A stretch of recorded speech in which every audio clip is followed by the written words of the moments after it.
Bismillahirrahmanirrahim. Assalamualaikum warahmatullahi wabarakatuh. Waalaikumsalam warahmatullahi wabarakatuh. Sahabat beriman dimanapun berada, Alhamdulillah kita berjumpa lagi di Ustadz Danu Official Channel bersama saya Tung dan bersama guru kita juga Pak Ustadz Danu. Assalamualaikum Pak Ustadz. Waalaikumsalam warahmatullahi. Alhamdulillah. Sehat Pak Ustadz? Alhamdulillah. Alhamdulillah. Dan sahabat beriman, kali ini saya juga ditemani oleh sahabat saya nih, Mr. Haji Jainuddin. Assalamualaikum Pak Haji. Waalaikumsalam warahmatullahi wabarakatuh. Aman Pak Haji? Alhamdulillah. Alhamdulillah. Sahabat beriman, Pak Haji Jainuddin ini dulu seorang pendekar, ya Pak Haji ya. Ini pendekarnya MNC. Pak Haji sebagai apa dulu Pak Haji di MNC?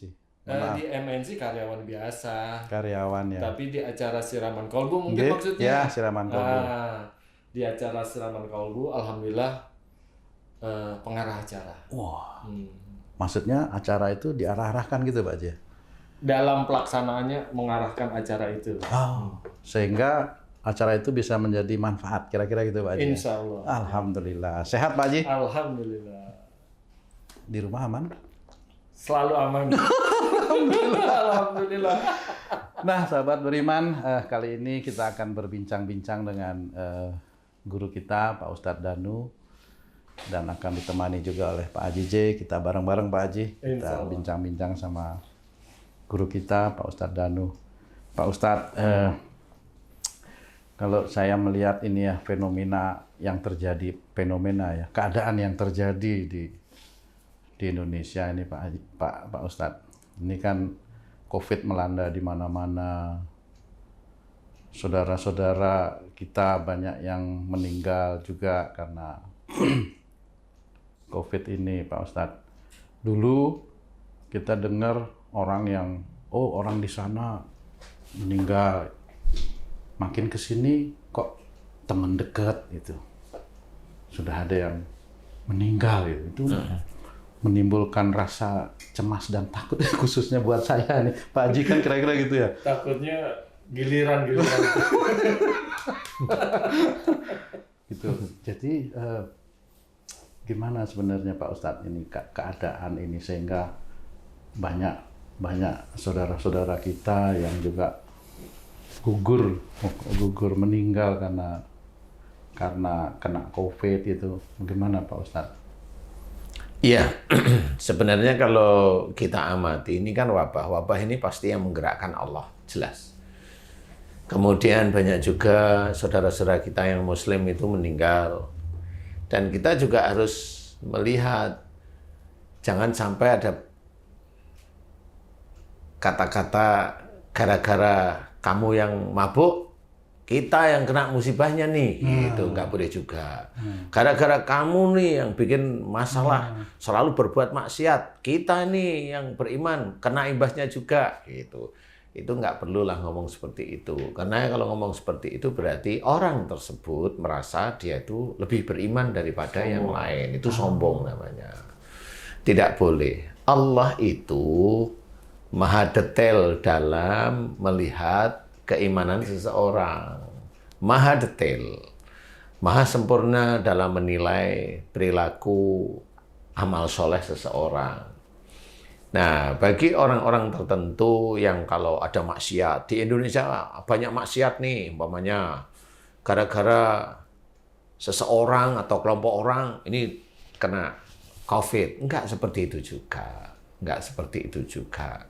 Jadi COVID ini global semuanya akan terkena. Nah, disinilah yang harus kita ketahui bahwa jangan sampai kita menyalahkan orang lain yang menurut kita itu melakukan kesalahan atau maksiat atau kezaliman, tapi kita nih yang beriman yang kena, kita yang soleh ikut kena. Jangan seperti itu.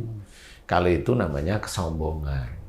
Tidak boleh. Nah, orang yang berkata begitu berarti dia sombong. Suatu ketika kena wajar. Wajar. Nah, sebenarnya meninggalnya saudara-saudara kita ini ada yang sebagian bilang karena COVID. Ada yang bilang meninggal itu bukan karena COVID, karena memang takdirnya ada mati. Boleh. Gitu ya. Nah, bagi seseorang yang mau berpikir, ya yuk berpikir gitu. Nah, bagaimana caranya kita berpikir? Sebenarnya bukan hanya COVID, meninggal itu sebenarnya adalah hak semua makhluk yang bernyawa.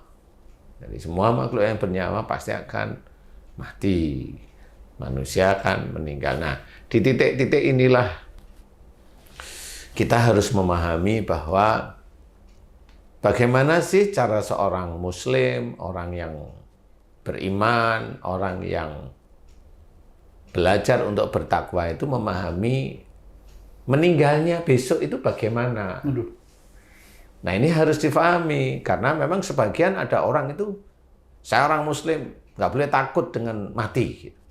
Ya, boleh sih. Takutlah hanya pada Allah, boleh sih, boleh. Nah, cuma Allah sudah menitipkan ayat-ayat yang ada dalam Quran itu dititipkan kepada kita manusia Muslim melalui Rasulullah Muhammad SAW. Itu salah satunya, namanya wala tulqu bi aidikum ila tahluka. Artinya, dan janganlah kamu menyerumuskan dirimu dengan perbuatanmu ke dalam kebinasaan. Ayat ini merupakan petunjuk bagi semua orang Muslim, semua orang yang hidup di dunia. Nggak cuma Muslim aja, semua orang yang hidup di dunia. Khususnya yang Muslim itu mengamati ayat ini. Di sini Allah menceritakan, dan janganlah kita itu menjerumuskan diri kita dengan perbuatan kita ke dalam kebinasaan. Nah, di sini ada yang harus kita pikirkan. Berarti seseorang yang mati atau meninggal itu bisa aja disusun dari perilaku salahnya dia. Dia susun sendiri sebenarnya. Ayat Quran ini adalah petunjuk dari Allah Ta'ala. Berarti Allah itu akan memberikan pengetahuan kepada kita. Seseorang yang mati karena COVID atau karena tabrakan atau karena gara-gara marahan sama istrinya, dia kena serangan jantung, mati, itu semuanya bisa aja masuk ke dalam ayat ini. Cuma orang nggak pernah tahu. Selalu tahunya itu kalau roh sudah ditiupkan ke janin itu sudah diberikan takdir-takdirnya, yaitu rezeki, jodoh, dan kematiannya. Nah, sebenarnya pada waktu itu diceritakan antara rezeki, jodoh, dan kematian, itu sebenarnya gambaran dari Quran sebenarnya. Kalau memang dikasih rezekinya, dikasih jodohnya, itu ya gambaran dari Quran. Kemana dia nanti, arah kehidupannya itu kemana? Nah, nanti Allah akan memberikan takdirnya dia. Seperti itu. Nah, sama, entah itu rezekinya, entah itu jodohnya, entah itu kematiannya, ditulis semuanya. Bagaimana mamanya dari sisi rezeki dalam bentuk harta maupun jodoh. Mamanya diceritakan oleh Allah Ta'ala. Wa fis sama'i rizqukum. Di langit ada jalan rezekimu. Nah, sebenarnya Allah sudah menunjukkan jalan rezeki itu di langit di mana? Lauh mahfuz mamanya. Nah, itu di mana sebagian ada? Ya dalam Quran. Nah, disitulah diterjemahkan bagaimana seseorang itu menyongsong rezekinya. Ini rezeki dulu ya bisa aja harta ataupun jodoh. Di situ ceritakan, innahum kanu qabla dzalika muhsinin. Sesungguhnya mereka di dunia selalu berbuat kebaikan. Nah, untuk menyongsong rezekinya masing-masing, ya orang itu disuruh oleh Allah Ta'ala untuk berbuat baik.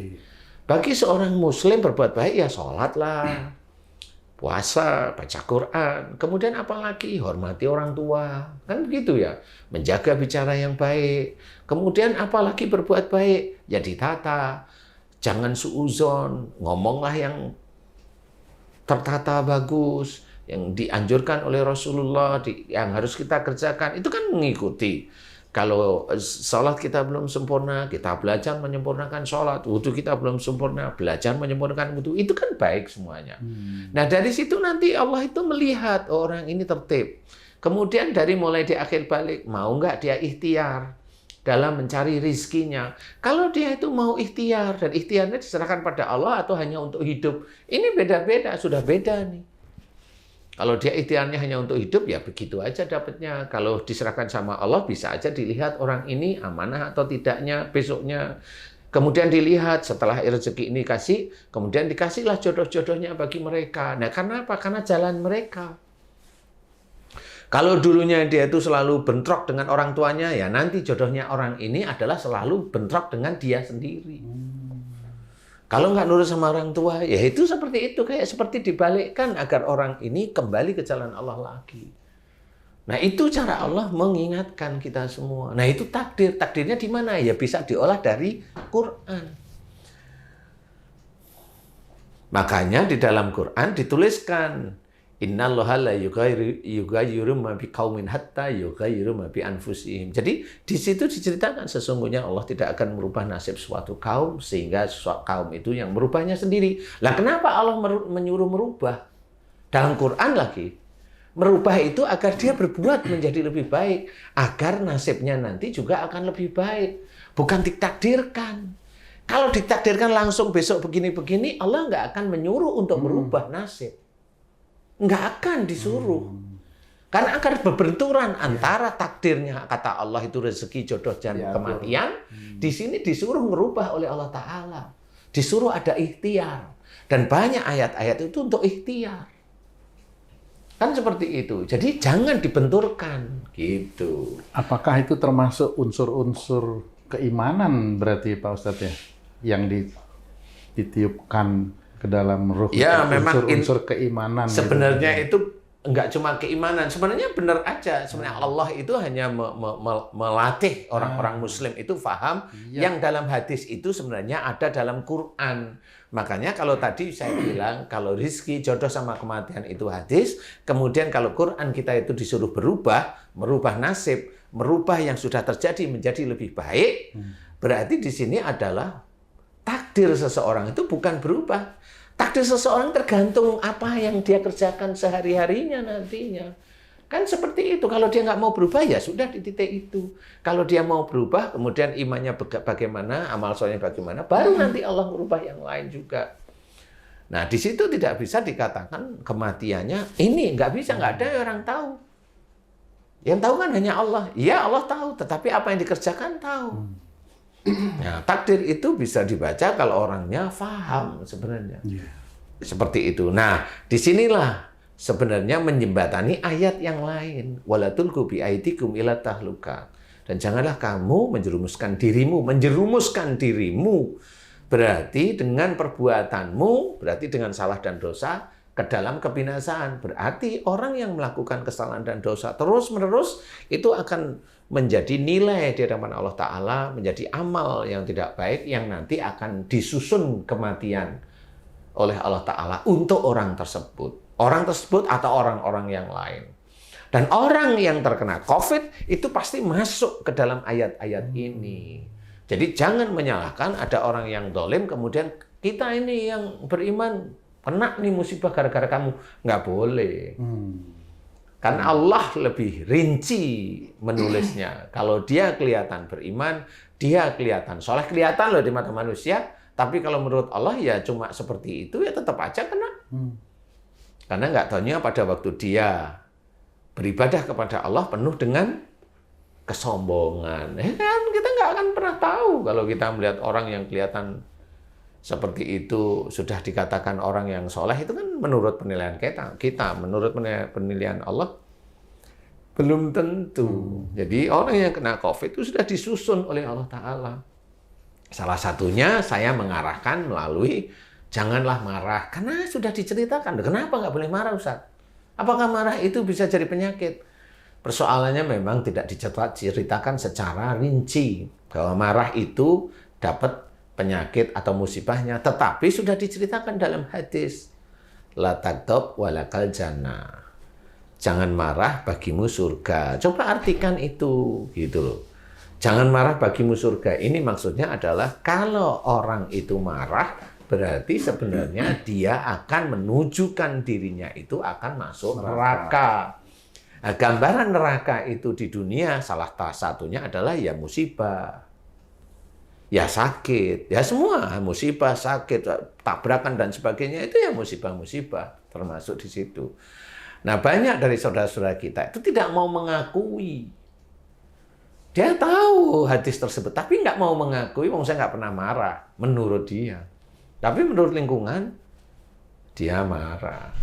Menurut dia sendiri hatinya marah, walaupun dia diam, bisa aja dia mengakui bahwa ya saya marah, saya diam memang. Tapi tidak kelihatan orang. Kalau dia jujur, bisa seperti itu. Nah, inilah yang menjadikan satu persatu COVID yang dijalankan oleh Allah Ta'ala melalui para malaikat-malaikat Allah, ini akan mengenai orang per orang, terus-menerus siapapun yang masuk kriteria-kriteria yang dianggap oleh Allah Ta'ala harus mendapatkan. Yang mendapatkan dia OTG. OTG itu apa sih? Orang tanpa gejala. Tanpa gejala itu bisa. Berarti orang ini emosionalnya nggak terlalu. Tapi OTG ini bisa aja menjadi sumber. Kalau dia ke rumah, rumahnya kena. Kalau dia ke kantor, kantornya kena. Ini semuanya bisa aja, itu hanya Allah. Nah, disinilah orang tidak akan pernah tahu. Ada salah satu keluarga yang lain kena, satu tidak. Padahal ini yang ngurus-ngurusin keluarganya. Nah, kenapa seperti itu? Kalau memang virus itu ini pasti akan menyebar di situ. Tapi enggak. Karena apa? Karena Allah yang memilih sudah. Makanya di dalam ayat tersebut, wala tulqu bi aidikum ila tahlukat, belakangnya, belakangnya inilah yang harus kita ketahui. Wa asinu, dan berbuat baiklah. Dari kalimat wala tulqu bi aidikum ila tahlukat wa ahsinu diceritakan, dan janganlah kamu menjerumuskan dirimu dengan perbuatanmu, dosa maksudnya. Dosa itu enggak cuma nyuri, ngerampok, enggak. Berkata tidak baik, berani dengan orang tua. Berani dengan orang tua, marahnya kuat, bisa aja besok kanker. Berani meledak-ledak marahnya, besok bisa aja jantung koroner mati. Kan begitu. Dia menyimpan marah dengan istrinya terus-menerus, ya pada waktu dia itu ini, pada COVID ini, ya dia kena COVID langsung mati. Karena apa? Dilihat ini nggak bisa menjadi imam di keluarganya. Dan istrinya juga tidak mau dinasihati oleh suaminya. Oh, akhirnya Allah mematikan ini, istrinya mau bagaimana setelah nggak punya suami? Nangis kah? Atau dia seneng? Harusnya kalau istri yang tidak mau dinasihatin suami, suaminya mati, seneng harusnya. Kalau dia nangis, munafik. Ngeri banget tuh Pak Ustaz. Bukan ngeri, ini pelajaran sebenarnya. Jadi bagi istri yang berani dengan suaminya, kalau ditinggal suaminya, besok harusnya tersenyum dia. Kalau dia menangis, munafik. Kenapa? Karena sejak suaminya menikah dengan dia dinasihatin susah. Kalau dia nangis, itu munafik. Dan itu ada... Mestinya begitu Pak Ustaz ya? Iya, seharusnya begitu. Harusnya senang. Ya, harusnya senang. Saya nggak ada yang nasehatin, kan begitu. Nangisnya mungkin Ustaz, nggak ada yang diomelin lagi. Sesaat berarti. Berarti ini untuk yang di rumah ini. Jadi memang seperti itu. Nah, disinilah sebenarnya kita harus memahami bagaimana kita merencanakan hidup itu ya di sini. Sebagai seorang Muslim itu direncanakan hidup itu. Ada belajar agama, ada belajar ilmu-ilmu duniawi. Kan seperti itu. Karena semuanya belajar ilmu duniawi sama agama, ini sama intinya, mau kemana? Mau dia itu senantiasa tunduk pada perintah Allah Ta'ala atau sombong, semuanya sama. Dia ilmu biasa, dia pandai, sombong, banyak. Dia punya ilmu agama, dia merasa dia bisa dakwah, dia bisa begini, sombong, banyak seperti itu. Jadi kalau umpamanya di antara itu ada yang meninggal, walau alam ini yang mana ini? Kan jadi nggak ngerti, makanya terus nggak boleh kita menyalahkan satu persatu. Enggak, tapi rencanakan hidup kita dulu. Bagi saudara-saudara kita yang beriman, rencanain beneran. Kalau umurnya masih, berubahlah. Karena memang kita takut kematian karena masih banyak dosa, tapi jangan takut kematian hanya cuma gara-gara pingin hidup di dunia. Jangan, karena masih banyak dosa itu masih saya acungi jempol. Bolehlah seperti itu. Sehingga kita berusaha untuk merubah, memperbaiki, dan sebagainya. Tapi kalau hanya takut karena seneng hidup di dunia, nggak perlu. Mending mati aja kalau yang begitu. Nah, disinilah harus kita ketahui. Kenapa? Wa'asinu, dan berbuat baiklah. Nah, di titik ini Allah sudah memberikan jurus jitunya. Ilmu pamungkasnya itu selalu berbuat baik. Kenapa? Berbuat baik ini adalah kembali ke jalan Allah Ta'ala lagi.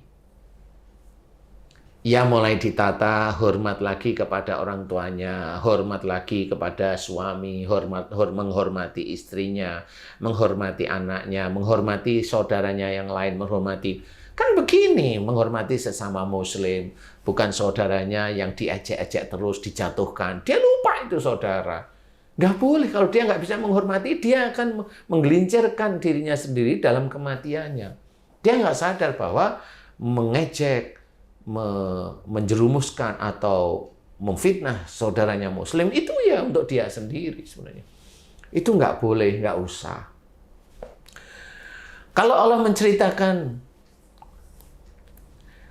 bahwa kita harus bersikap lemah lembut, tidak boleh jangan bersikap keras, berhati kasar, tidak boleh karena orang akan jauh dari sekitar kita. Itu memang betul.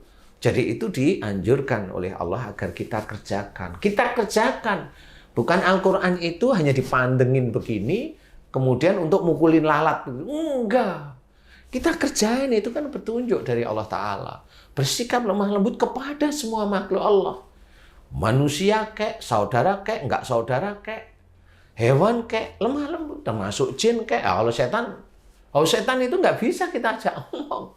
Setan itu ya nafsu kita yang nggak mau patuh terhadap perintah Allah itu ya itu kita sendiri sebagai setan. Nah, di titik inilah kita menjadikan kehidupan kita mau kemana. Rizki kita itu kita atur di titik-titik itu.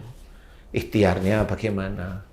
Hormat dengan orang tua, dengan istri, dengan suami, dengan orang lain. Itu bagaimana? Itu menjadi jalan rezeki masing-masing. Nah, disinilah nanti ke arah kematiannya. Bagaimana kalau kita sudah saat ini baru sadar, baru ngerti, tobatlah. Karena tobat itu sudah diceritakan dalam Quran lagi. Wasari'u ila maghfiratin min rabbikum. Nah, jelaskan. Bersegeralah ke dalam ampunan Allah. Kenapa ada bersegera? Karena kita tahu kesalahan. Makanya langsung segera mohon ampun. Tobatlah kepada Allah Ta'ala. Bersegera. Berarti kita tahu dulu kesalahan.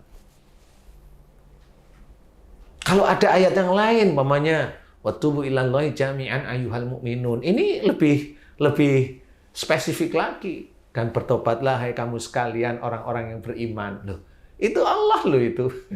Berarti Allah itu sudah tahu kita-kita yang beriman jarang bertobat. Bukan jarang bertobat. Di situ disuruh oleh Allah Ta'ala bertobat. Berarti kita yang mengaku beriman kepada Allah Ta'ala masih banyak dosa. Nah, itu Allah ini. Berarti kita harus mikir, loh, berarti saya sendiri harus jangan sombong. Nggak boleh kita sombong. Walaupun ilmu agama hebat, nggak boleh tetepan. Nggak boleh merendahkan. Nggak boleh. Nggak boleh merasa tinggi, nggak boleh. Nah, disinilah pelajaran. Siapapun akan belajar. Dia yang nggak dakwah, dia punya ilmu agama kuat, dia juga harus belajar. Dia yang berdakwah, dia punya agama yang kuat, dia juga harus belajar. Bukan berarti dia punya ilmu agama kuat, dia dakwah, dia maunya nyalain orang lain. Ya nggak boleh seperti itu. Dosa di situ. Nah, itu hubungannya dengan apa? Dengan dosa yang dia lakukan sehari-hari karena keluar dari jalur. Kalau Allah menyuruh istilahnya lintalahum walakum tafadun kalau bilang fatumin halik, dijelaskan lemah lembutlah kamu kepada mereka. Kita dengan orang lain merasa hebat, jadi nggak lemah lembut dengan orang lain, dengan jamaah, dengan ini nggak mau. Nah, itu sudah menyalahi aturan Allah. Lemah lembutlah kamu kepada mereka, itu perintah. Berarti wajib. Walakum tafadun kalau bilang fatumin halik. Jika engkau bersikap keras, lagi berhati kasar, maka mereka akan menjauh dari sekitarmu. Nanti ditunjukkan oleh Allah Ta'ala. Orang nggak suka, tapi karena dia sombong nggak ngerti kalau dia itu nggak disukain sama oleh orang lain. Nah, inilah yang akan menjadi matinya dia di titik-titik itu. Walaupun dia tahu ilmu agama, Itu disayang Allah? Wallahu a'lam, nggak ngerti. Yang disayang oleh Allah Ta'ala dan dimuliakan itu yang takwa. Bukan ilmu agamanya yang tinggi. Walaupun ilmu agama harus dicari memang. Nah, disinilah bedanya. Harus senantiasa semakin ilmu agama tinggi itu semakin tawadu, semakin rendah hati. Semakin bodoh, semakin kelihatan bodoh. Karena dia sendiri malu. Mau menceritakan kepada orang yang lain, biar dilihat oleh orang lain itu pandai. Enggak seperti itu. Nah, inilah yang harus kita pahami. Bagaimana berbuat baik itu kita jalankan. Semua akan terkait. Ayat demi ayat itu akan terkait satu persatu. Sehingga orang dalam kematiannya itu sebenarnya orang itu menyusun dirinya sendiri. Insya Allah. Ada saudara kita meninggal atau sebelum meninggal kita doakan mudah-mudahan husnul khotimah. Boleh. Tetapi apakah doa itu dikabulkan sama Allah? Allahu a'lam. Kita nggak tahu. Tapi kalau dia berkatanya insya Allah husnul khotimah, nggak boleh. Mudah-mudahan husnul khotimah sama insya Allah husnul khotimah itu beda. Pernyataan. Kalau dia bilang insya Allah husnul khotimah itu pernyataan. Berarti dia bermain, dianya itu Tuhan. Dia bermain, dia Tuhan. Nggak tahu apa yang dikerjakan. Nggak bisa kita bilang insya Allah husnul khotimah, itu nggak boleh. Meyakini bahwa Allah itu sudah mengizinkan. Nggak boleh.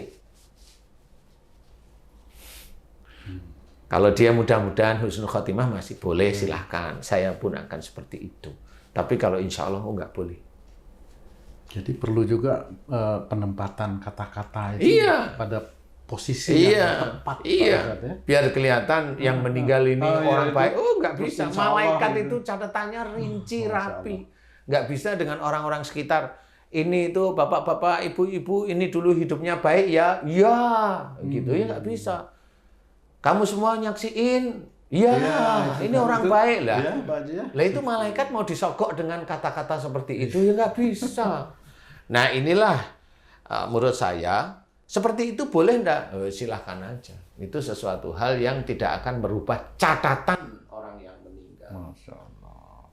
Yang bisa merubah catatan, saya tidak bilang meninggal, yang bisa merubah catatan dulu adalah orang tersebut ikhtiar untuk berubah. Kalau yang bisa merubah, menambah, mengurangi catatan bagi orang yang meninggal, itu ada 3. Ilmu yang manfaat, amal jariah yang masih dipergunakan, kemudian juga anak soleh yang mendoakan. Ini bisa merubah semuanya. Merubah itu menambahi atau mengurangi.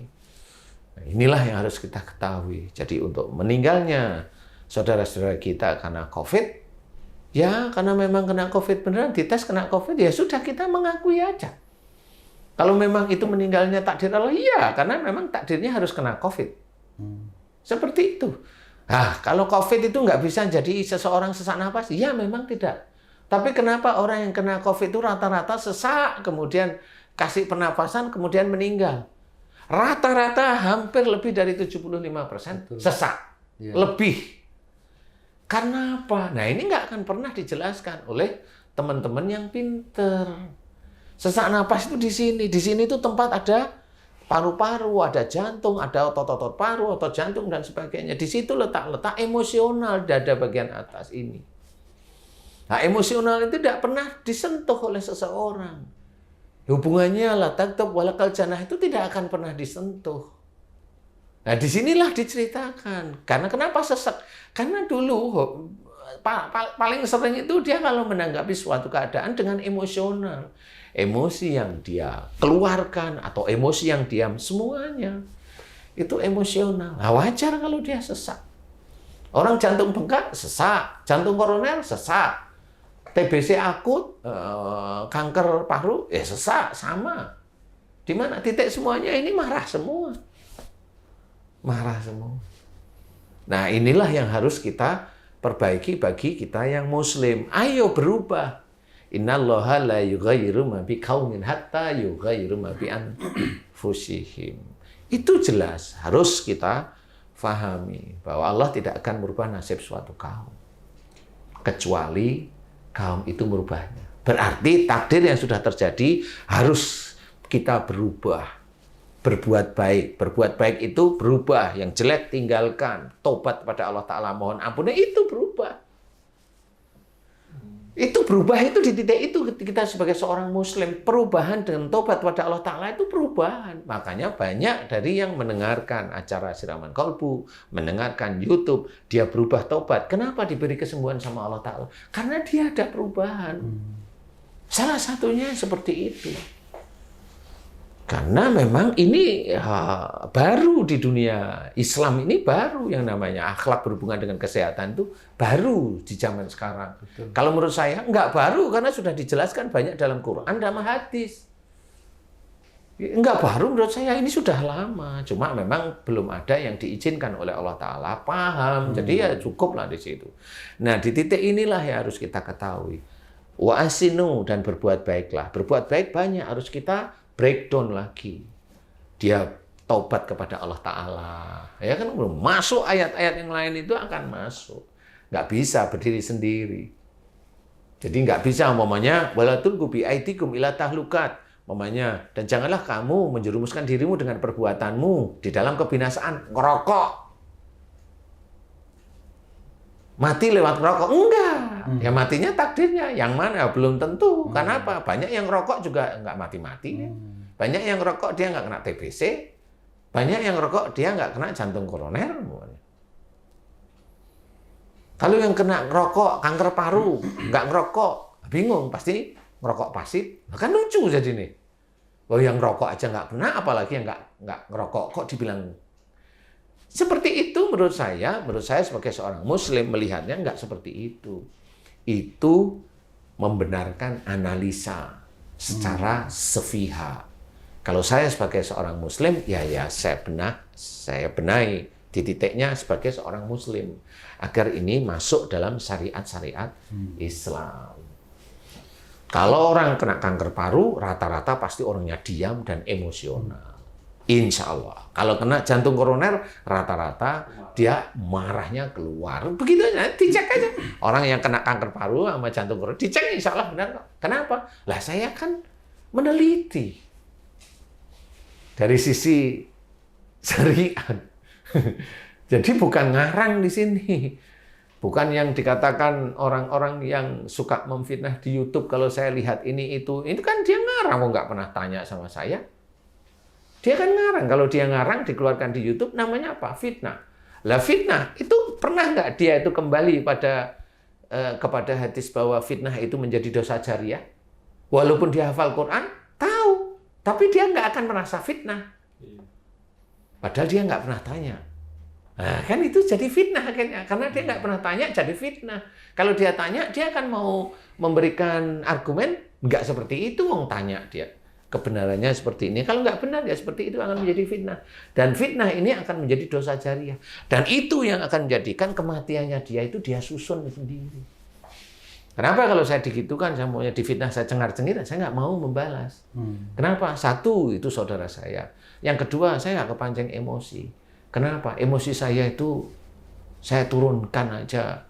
Mending untuk besok-besok aja lah. Besok aja. Besok apa? Besok akhir zaman aja. Seperti itu. Ada pertanyaan barangkali? Iya. Pak Haji. Masalah takut kematian dengan jalan kematian, Ustaz. Jadi kalau ada orang berpendapat jika kita tidak mau mati saat dalam kejelekan atau kebalikan dari kebaikan, kejelekan, janganlah sekali-sekali berbuat kejelekan, katanya. Atau kalau kita mau mati dalam kebaikan, jangan sekali-sekali kita tinggalkan perbuatan kebaikan. Gimana tuh Ustaz? Boleh-boleh aja. Boleh. Itu boleh sih. Agar kita punya semangat untuk terus berbuat baik. Boleh, silakan, nggak apa-apa. Sama seperti kalau anaknya nakal, jangan gitu dong, anak yang soleh. Boleh, itu doa. Boleh, itu doa. Jadi bisa menjadi penyemangat aja. Ya mirip itu boleh, silakan, nggak apa-apa kalau itu. Jadi yang harus kita ketahui ya tadi, Kemudian apa yang disiapkan kita yang masih hidup ini untuk kematian kita? Ya di situ itu yang kita harus pahami. Belajar untuk paham tentang hidup. Kita susun rencana kita itu. Kita hidup itu sebenarnya untuk mengisi di akhirat kelak. Akhirat yang di mana? Ya ada dua. Surga atau neraka. Cuma dua aja. Lah orang itu dia bisa beragama bagus, dia hafal Quran, bisa aja dia masuk neraka. Karena apa? Ada cerita diriwayatkan. Ada Bilal, salah satu muazzin, ya, sahabat Nabi. Dia hanya melihat orang Yahudi, akhirnya dia menikah dalam kondisi tidak Muslim, tidak Islam. Ada? Mau cerita yang mana? Mau dibangga-banggain? Nggak usah bangga. Kepandaian kita itu titipan dari Allah Ta'ala. Itu kunci nomor satu. Jangan merasa pintar dengan kepandaian kita. Berikan sesuatu yang manfaat bagi orang lain. Jangan memberikan sesuatu agar orang lain itu malah berantem. Malah menyalahkan saudara kita sendiri. Itu merencanakan, orang tersebut merencanakan kematiannya dia sendiri sebenarnya. Apapun bentuknya. Nah inilah yang jarang diketahui orang. Karena apa? Karena dia hanya hafal ayatnya, dia hanya hafal hadisnya, tapi rangkaian nggak ketemu semua. Akhirnya kalau dia itu ngomong merasa tinggi hati, boleh aja. Karena saya orang yang dekat pada Allah umpamanya. Nah itu kan anggapan dia. Emang pernah dia diomongin sama malaikat, kamu nanti masuk surga loh. Emang begitu? Kalau ada yang ngomong, bener saya pernah dengar, nah itu bukan dari malaikat. Saya jawab langsung, itu bukan dari malaikat. Apalagi kalau ada jamaah yang meniru-niru seperti itu. Iya. Jariah lagi. Ya, jariah lagi. Iya itu menjadi dosa jariah. Dosa jariah itu. Nah itu yang harus kita pahami. Jangan, itu harus betul-betul hati-hati. Semua langkah hidup kita itu harus hati-hati. Baik bicara, berpikir. Melihat orang bicara pun kita harus hati-hati mendengarkan. Jangan sampai orang bicara itu menjadi kita suudzon sendiri malahan. Kepada siapapun. Kemudian kalau ada orang bicara mau menjatuhkan. Ada orang bicara, begitulah banyak orang. Nah itu nggak perlu, dilihat aja biasa seperti itu. Nanti kan kalau memang pembicaraan itu baik, manfaat, itu nanti kita akan mendapatkan pahalanya sendiri dari Allah Ta'ala. Wa idza quri'al Qur'anu fastami'u lahu wa ansitu la'allakum turhamun. Dijelaskan dalam salah satu ayat Quran itu. Dan jika diperdengarkan ayat-ayat Quran, dengarkan, perhatikan agar kamu mendapatkan rahmat. Jangan orang yang mendengarkan baru membaca ayat Quran kita langsung salah itu. Dia bodoh itu. Itu kan otaknya manusia kan begitu karena dia merasa tahu. Tajwidnya salah. Tajwidnya salah itu. Lama-lama apa? Lama-lama pada waktu dia sholat ada yang ngomong, salah tuh, batal tuh, Fatihahmu kurang tuh. Nah, ada yang ngomong di kepala. Begitu itu penyakit, itu sebenarnya penyakit kesombongan. Nah, inilah yang kita tidak pernah tahu, skizofrenia bagaimana. Itu semuanya itu ada di dalam Quran, ada dalam hadis itu diceritakan. Cuma orang Muslim itu membaca sepotong-sepotong, jadi tidak paham. Sehingga nggak ngerti, nggak ketemu skizofrenia dari mana, nggak akan ketemu. Padahal ini harusnya kita ketahui dan kita kayak seperti ini diskusi menjadi memberikan manfaat kepada orang lain. Ini kan jarang. Iya betul. Nah inilah yang kita berikan dari Ustadz Danu Official Channel itu mencoba memberikan manfaat kepada orang lain agar paham lebih dekat pada Allah Ta'ala. Kalau saya cerita, kalau umpamanya dengan orang-orang Muslim yang lain, jangan dikatakan itu musuh kita. Jangan. Ya, kecuali memang musuh beneran. Musuh beneran pun nggak usah dimusuhi. Biarkan nanti. Kalau memang dia tidak memusuhi kita, biarin aja dulu. Nggak ada persoalan. Karena memang tidak dalam kondisi perang. Kan gitu. Orang Muslim nggak kondisi perang, ngajaknya berantem mulu. Ini orang Muslim yang ngajak berantem terus, ini ya salah di hadapan Allah Ta'ala. Tidak boleh kondisi seperti itu. Nah, inilah yang harus kita rencanakan. Apa sebenarnya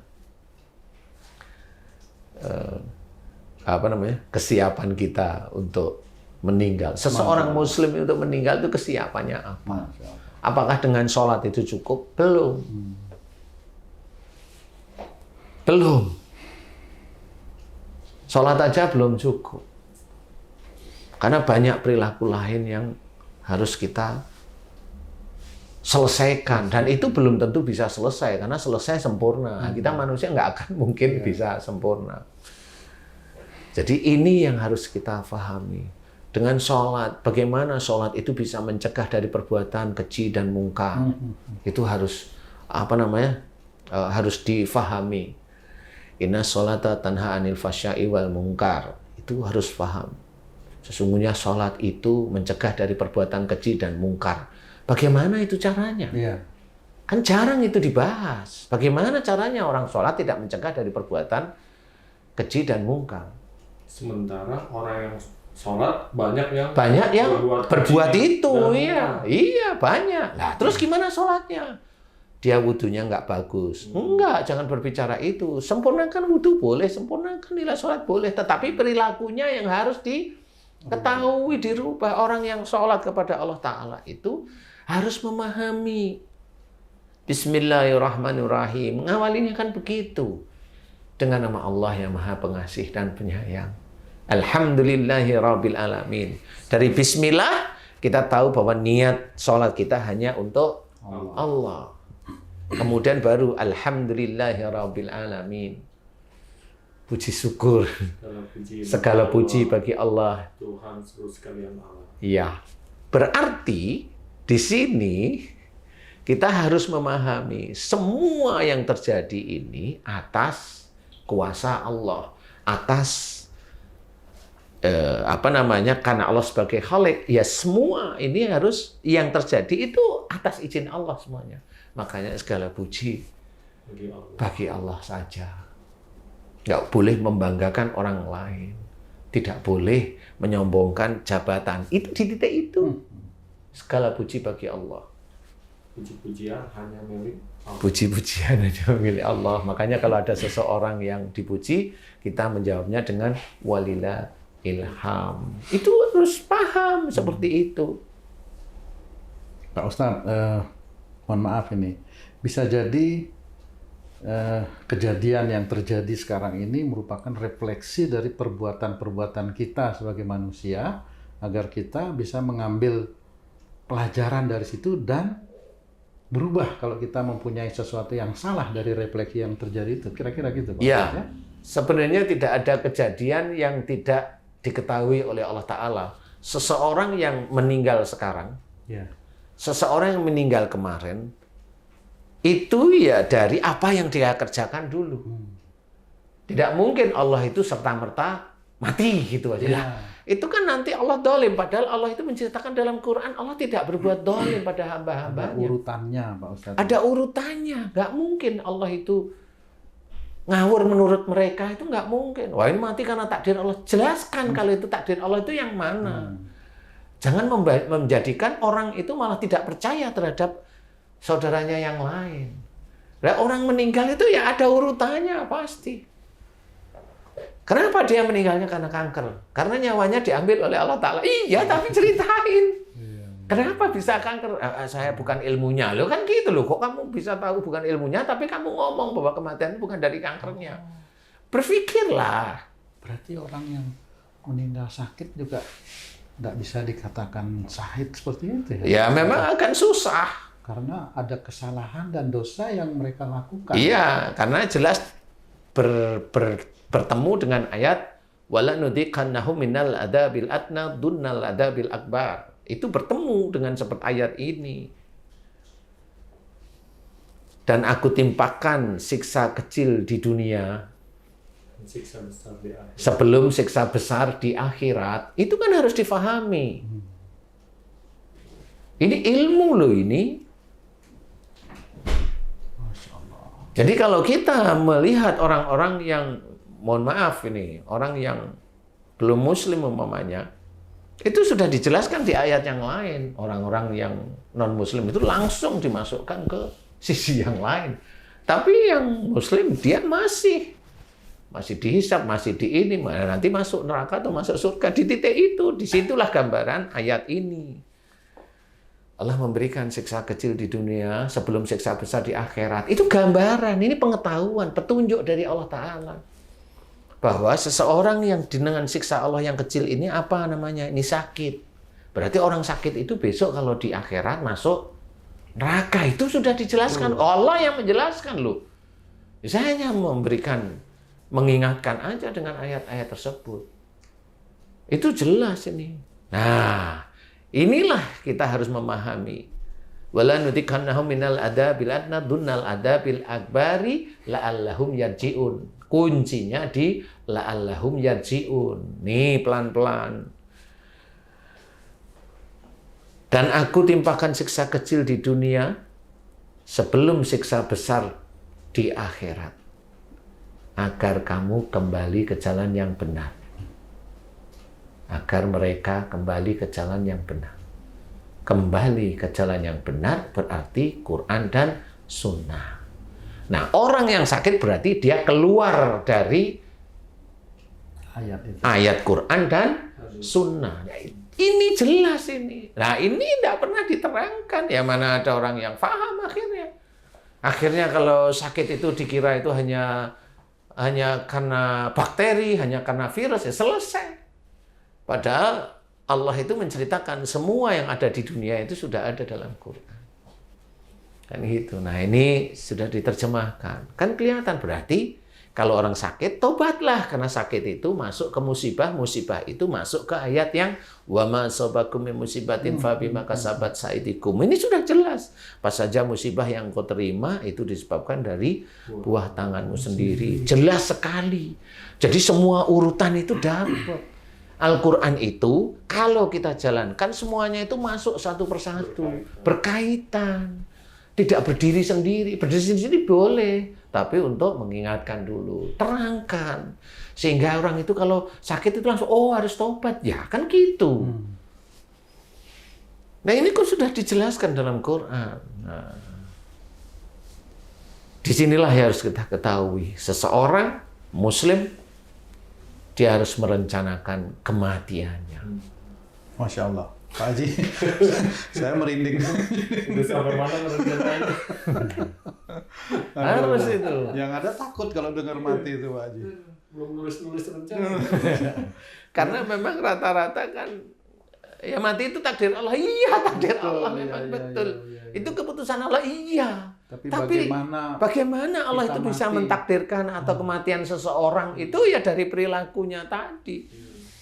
Sudah dijelaskan oleh Allah Ta'ala. Oh, janganlah kamu menjerumuskan dirimu dengan perbuatanmu dosa, maksudnya perilaku yang terus-menerus dilakukan ke dalam kebinasaan. Akhirnya mati. Loh ini kan sudah urutan ini. Walaupun ayatnya pendek begini, ini urutan dari mulai dia akhir balik sampai matinya itu di sini. Itu urutan. Dan ini ayat ini belum selesai. Allah menulis lagi wa asinu dan berbuat baiklah. Ini kuncinya sebenarnya. Berbuat baik itu apa? Kembali lagi pada Quran dan Sunnah dan hadis itu jelas dijelaskan. Terangkan lagi ayat ini. Berarti orang itu tidak boleh melakukan kesalahan di mata Allah Ta'ala walaupun sulit. Iya. Nah, disitulah nanti ada hisab. Di mana amal soleh sama amal buruk ini diadu, ditimbang.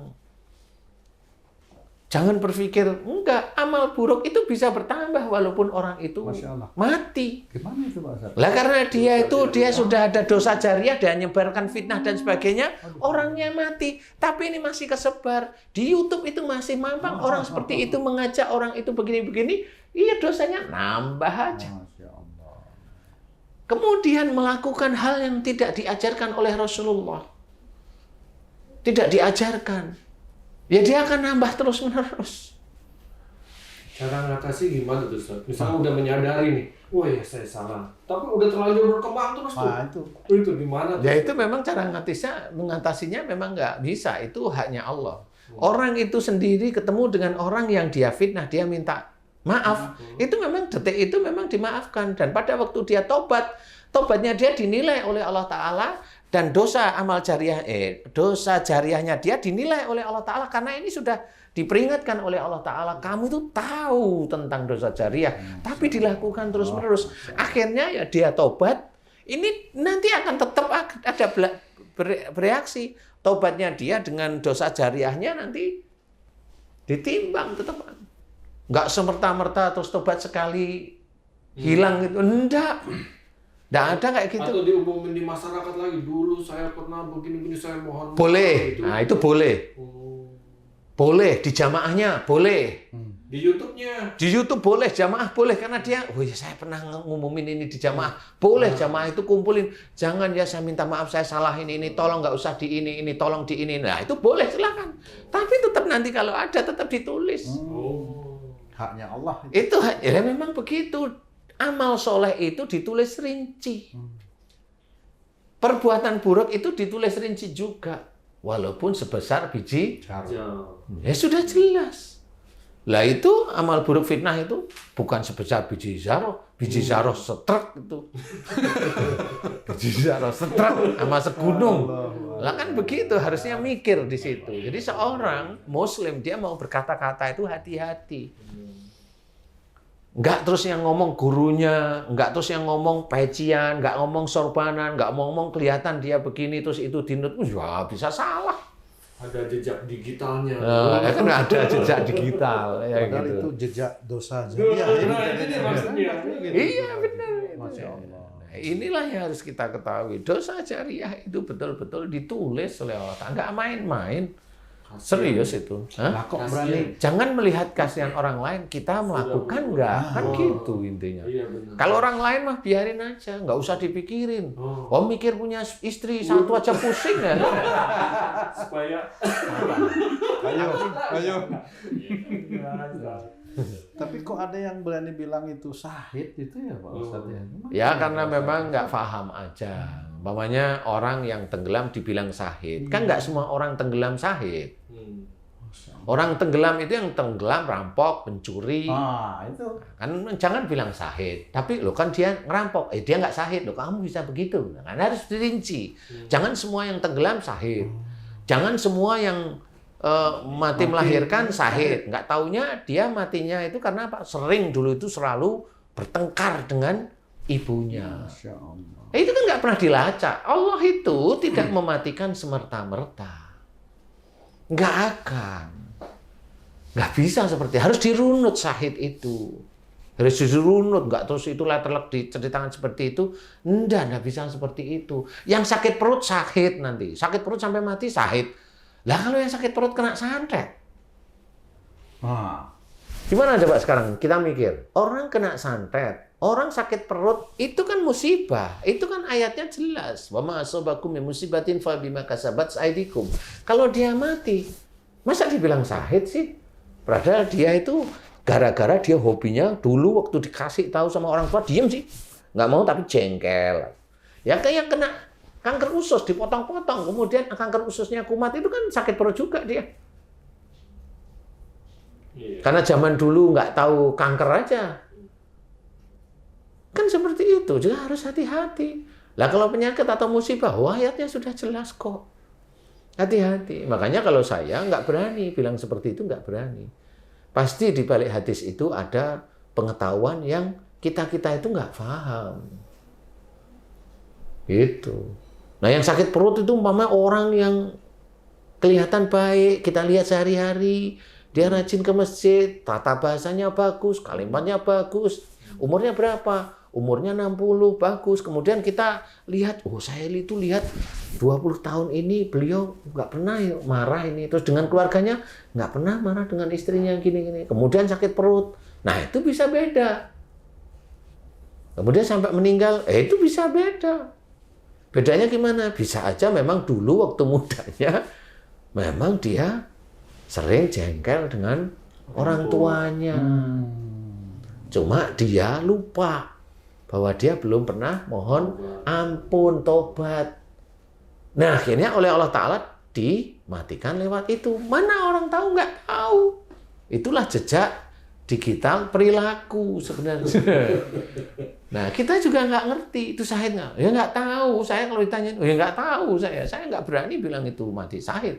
Karena kalau saya langsung berani, nah itu kan hadis Rasulullah seperti itu. Iya, tapi saya sendiri nggak berani.